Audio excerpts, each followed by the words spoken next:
Matt, Apple really doubling down on this sort of family of iPhones strategy, whereby it's not just one new phone every year, but several new phones, and customers have a range of options and a range of prices. But do you agree with Pierre's assessment there that so many people have upgraded to the iPhone X already that perhaps this upgrade cycle won't be that big for Apple because the phones will be similar in look and feel to the iPhone X. No new snazzy features like Face ID, which was the big thing last year, and that edge-to-edge screen, which customers, many of them, are already used to.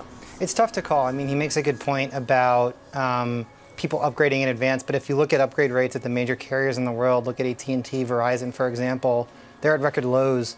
So it's not showing up in their results. And so, although you may have had really strong sales last year, the installed base, both of smartphones and iPhones within that, continues to grow. I think they're well over 800 million installed base on the iPhones, over 1 billion installed base across Apple devices. And so Apple's ability to manage the upgrade rate within the base, reduce their churn, we're using telecom metrics now, and then be able to grow the average revenue per user with services is a really strong value proposition.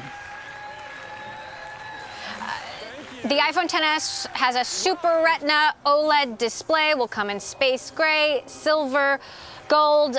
David, these are the specs we very much expected. I'll ask you the same question I asked Pierre and Matt. Will it be enough to encourage all those people to upgrade? Upgrade is a tough nut to crack because, look, I have an iPhone 7 and I love it, and I'm not walking around each day thinking, why didn't I get the 8 or why didn't I get the one that I call the X, because as a writer it is X, not 10. But you know what?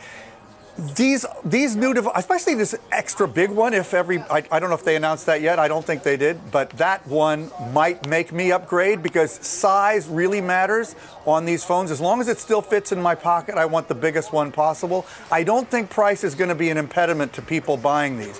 Whether or not people feel they want to get rid of their 7s to go for this 10 or X or whatever it is, that's another matter. I can't predict that. My gut is the opportunity for Apple remains monumental with this line of products.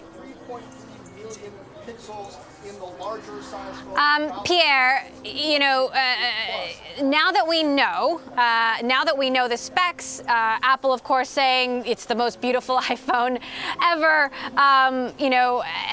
What do you expect the next few weeks and months to look like? We're expecting the phones to start selling pretty much right away, though the cheaper phone that we're expecting could potentially be delayed. We know that there are some supply chain issues there, but what are you going to be looking for in terms of the demand and the supply as far as signaling on how well these new phones are selling?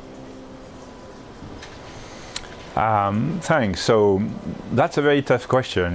Like the next few weeks are going to be it's going to be very important to see what's happening. I think you pointed out a very significant aspect. What I can tell you is that if I were Apple, I would of course start selling the most expensive phones to attract my most I would say enthusiastic consumers to the most expensive phone. So as you said, I wouldn't be surprised to see the lower price point iPhone, the R, to sell a bit later, and the other two phones are probably going to ship in volume almost immediately. The key question that remains is pricing, of course, and I think it's still a debate. So it's fairly legitimate to expect that the starting price for the XS Max is going to be above what the 10 was last year, and that the XS is going to be at the same level as the X of last year or slightly below.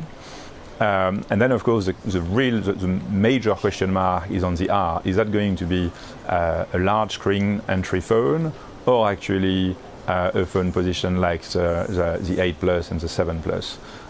So that's really what I'm really keen to know.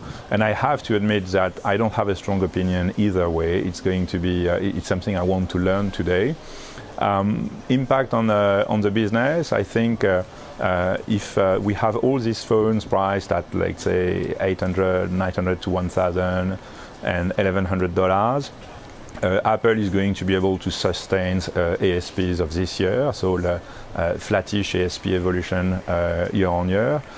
If the R or the 10s are actually priced slightly below, let's say at $700 and $900, then we'll get a boost on volumes, and ASP will slightly slide year on year by a few percent.